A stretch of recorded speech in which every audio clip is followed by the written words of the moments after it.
This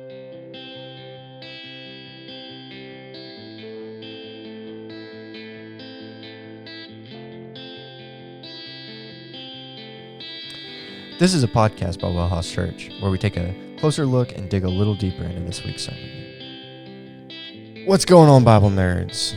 We're talking about Phoebe, so let's take a closer look. Yo, she's a cool girl. Yeah. So Phoebe, I'll be honest, we don't know a ton about her. She's only listed here in the text we're going to look at, and she only gets 2 verses. But from those 2 verses, we can conclude a massive amount of information for her. Mm-hmm. So, first of all, let's just talk about women for just a second. Because we're like 6, 7, 8 weeks. I don't know how many weeks are we in at this point into our Sport Lady series. But we've done a lot about women. Yep. And I think looking at women practitioners of the faith, and especially who they were affirmed by, who they were co-working with, debunk a whole lot of garbage ideas about what women can and cannot do in the church and in society. Sure. So we've looked at Lydia, a very wealthy woman who's figured out how to make it in the ancient world on her own. We looked at Priscilla, who, even though she had a husband, clearly takes the front role in the work of the ministry as an apostle alongside her husband and Paul. Yep. We've looked at Mary, from Mary and Martha, looking at how she takes on the role of a man being discipled by Jesus. I'm trying to think of who all. Oh, we've looked at Deborah, a judge of the nation of Israel, of the people of God. Yeah. And does miraculous things. We looked at Miriam, who's a leader of the people out of the Exodus. Like, these practitioners, these women who are practicing ministry and leading ministry, reveal to us a whole lot about what was actually thought as being kosher by both, I think, God and Paul himself. Yeah. Because, like, throughout the narrative, right, it's not like we have to wait all the way until the New Testament for women to show up in positions of power. They're there in the Old Testament. Sure, yeah. And so I want to say all of that because we have to kind of piece all of that together in order to talk about Phoebe. Because Paul mentions Phoebe in Romans. Yeah. I don't think it's lost on anyone that Romans may be the most difficult letter of Paul. I hesitate to say in the New Testament as a whole, strictly because you have Hebrews and Revelation. Yeah. Both of which, very challenging. I mean, Revelation is apocalyptic. It's its own thing. Really hard to understand. There's like literally 100 or more interpretations of Revelation. Yeah. Hebrews is Hebrews. I don't know what else to say. It is Hebrews. It's got Melchizedek. It's got the faith chapter. It's got all these things about theology. And it's unnamed who the author is. So those two, I think, are maybe a bit more challenging to interpret and understand. But as far as Paul goes, it's Romans. Yeah. It's almost, and I don't know if you counted word for word, it might be his longest letter. 1 Corinthians has 16 chapters as well.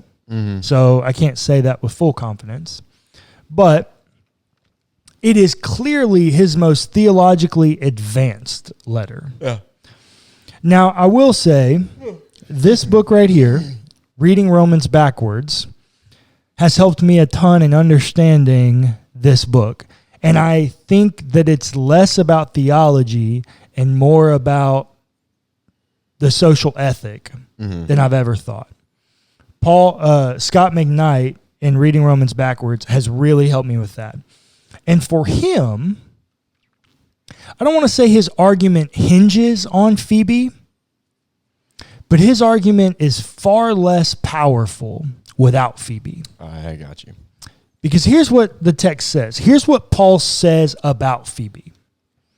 I commend to you our sister Phoebe, a deacon of the church at Centuria, so that you may welcome her in the Lord as is fitting for the saints, and help her in whatever she may require of you, for she has been a benefactor of many and of myself as well. Okay? So, once again, in 2 verses, there's a lot of junk there we got to talk about. Yeah. First, Paul says, I commend to you our sister. When Paul says brothers and sisters, he means Christians. So she's first and foremost a believer. Right. And that's what Paul wants you to know about her. Because, listener, first and foremost, and as much as I'm telling you this, I need to hear it from myself, your identity is in Christ. It's not in what you do. It's not in how much money you make. It's not in any of those regards. Your identity is that you are a believer of the grace found through the love of Jesus Christ. Yeah. And that's what Paul lets them first and foremost know about her. But then he begins to list accolades. Yeah. A deacon of the church. Clayton, why do I hesitate to think that Paul wrote 1 Timothy? Well, because he has that whole thing about not permitting women to be deacons, right? Well, women to have any position of authority. Right. And specifically in 1 Timothy, when it talks about the qualifications of a deacon, they are to be men of one wife. Yeah. But not here, wife of one man. Right. And not spouse of spouse. Now, I don't know how you would say that in Greek. I don't know that you'd have to offer a clarifying statement if you were trying to include both genders, because there's no word for spouse or mutual partner or something like that. Or at least not that I know of. I guess it could be like in an Attic Greek or something, but not anything I've ever seen in the New Testament.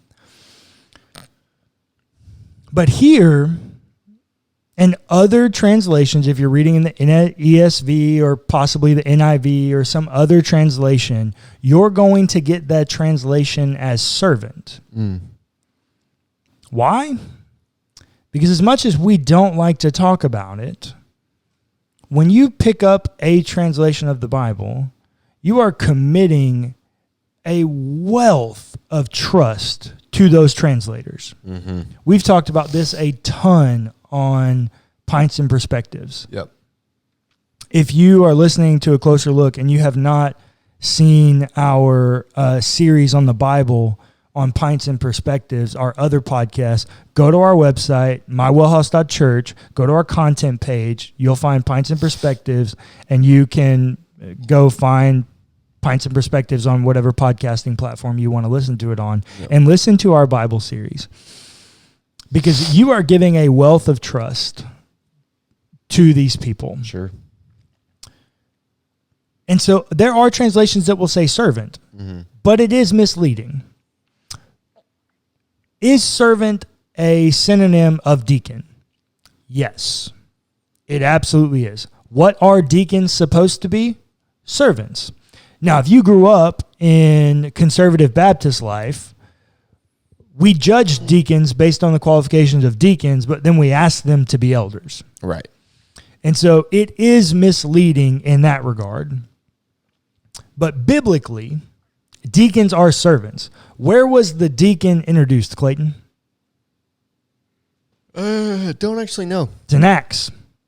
They are introduced in Acts because they keep coming to the elders with this problem that the women are not being cared for. And so they institute deacons to care for the widows. They are servants. Yeah. First and foremost, they are servants. They are not elders. If you go to a church that has deacons and they don't serve, but they have deacons meetings and they run the church, you are not acting as a biblical church, quote unquote. Right. Now, I'm not going to say you're necessarily wrong. Sure. Because there are boards and elders and positions talked about in the Bible and in the New Testament. So you're not wrong, but your church is definitely wrong in calling them deacons. Right. Because they're not. Deacons are servants. So the translators that choose servant there are not wrong. However, it is misleading because deacon is not actually an English word. Deacon is a transliteration of a Greek word. Okay. So transliteration and translation are different. So diakosune is the Greek word for righteousness. Me naming that word, righteousness, is a translation. Me using the word soteriology is a transliteration because it's two Greek words that I have not translated. I've repurposed them to mean an English word. So soteriology is two things. So, or soter, is the Greek word for salvation. Right. Ology is a formation of logos, which is the study of or communication of or something. Literally means word. Yeah, so it's the study of or meaning of salvation. Yeah. That's a transliteration. Deacon is a transliteration of the Greek word diakonos. So to call Phoebe a servant is extremely misleading because there's also another word in the Greek language. That means servant. Or slave. Right. Doulos, right? Yes. Good job. Look at you. You are learning. I'm learning something. Paul could have used doulos. He uses it for himself. He does earlier in this. Well, I'm looking right now. I don't know if he calls himself in Romans a slave to Christ, but he does it in other letters. Yeah, he does. Paul, a servant of Jesus Christ. Before I do that, I'm actually going to look and make sure that it is the Greek word doulos. Because I didn't look. Yep, doulos. Okay. So Paul uses that word. Yeah. And it means something very different than diakonos. So to tell us that she is a servant is misleading. She is a deacon. Yeah. She holds an office at the church at Centria. There is power there given to her. Yeah, it's an office, right? We at least know from Timothy that it's an office of the church. Yeah, it's important. She's been given it. You cannot miss that. But then he wants them to welcome her and do whatever she may require from you. How in the world would someone go to a church that they've never been to and require something of them with such authority? Because she's carrying this letter. You want to know who the first preacher of the letter to the Romans was? It was Phoebe. Phoebe is the first preacher of Romans. Phoebe is the one who carries the letter from the hand of Paul and reads it. And once again, Scott McKnight, I'm sure Scott McKnight has a blog on pathos.com. You could go look up his quote unquote Spark Notes version of his book and look at all of this about Phoebe. But she, more than likely, not only does she preach it, but she performs the letter. It's a performance. She is doing something. She is before the church. And it's also, might I mind you, it's the house churches that are in Rome. Right. A That plurality. means she's going around. She's going around and doing this at all the churches. Yeah. How are you going to say that women don't have authority when Paul has just given her a massive amount of authority? Yeah. She's carrying this letter. She's preaching it. She's performing it. And they've been told, do whatever she asks. Paul's just given her a blank check. Basically, of whatever she wants, you should do it. And then there's one last thing I want you to know about Phoebe. For she has been a benefactor of many and of myself as well. What's a benefactor, Clayton? I was actually sitting here thinking about that and what that means and what that looks like in this context, and I'm not quite sure what it means and looks like in the context. She's paying his way. She's paying for Paul. She's a benefactor. She's a contributor. Right. So if you were an organization and I was a wealthy person, which I'm not. It's okay. Me neither. If I gave you money Yep. to your organization, you would be the beneficiary of my benefactor. Okay. So that means that she is supporting him financially. And apparently other people too. She's apparently pretty loaded. Yeah.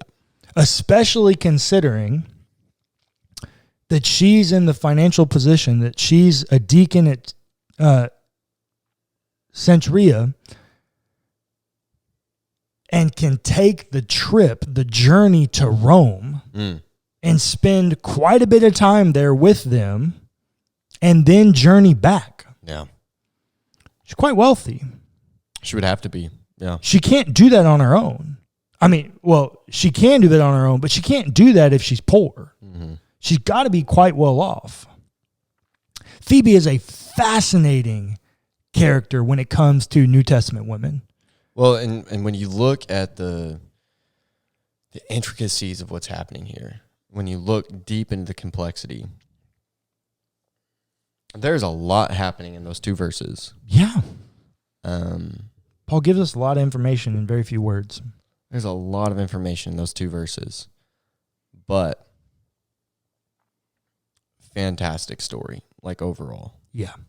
Fantastic. I had never heard the idea that she was carrying the letter. Yeah. I'd never heard that before.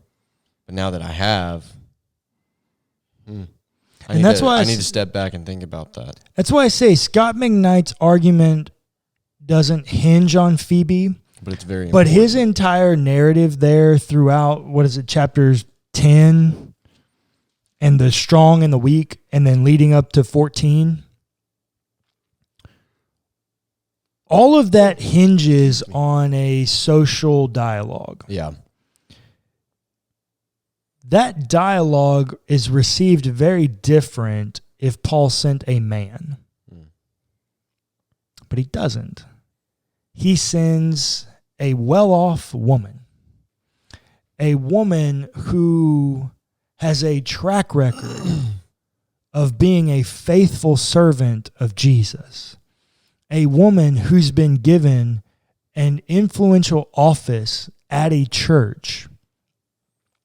A woman who has made it in society to go to these people and tell them, get rid of your power dynamics. Get rid of the strong and the weak. Move to a place of equality. Move to a place of equity. I'm sending you a woman to stand before you and tell you that your number one identity is a person beloved by Jesus.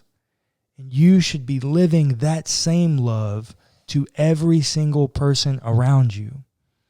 And who better to embody that than the woman who has made a plethora of cash and gave it away to all these people who are doing the work of ministry and giving of her free time to be a deacon, to serve not only the Lord, but people. Yeah.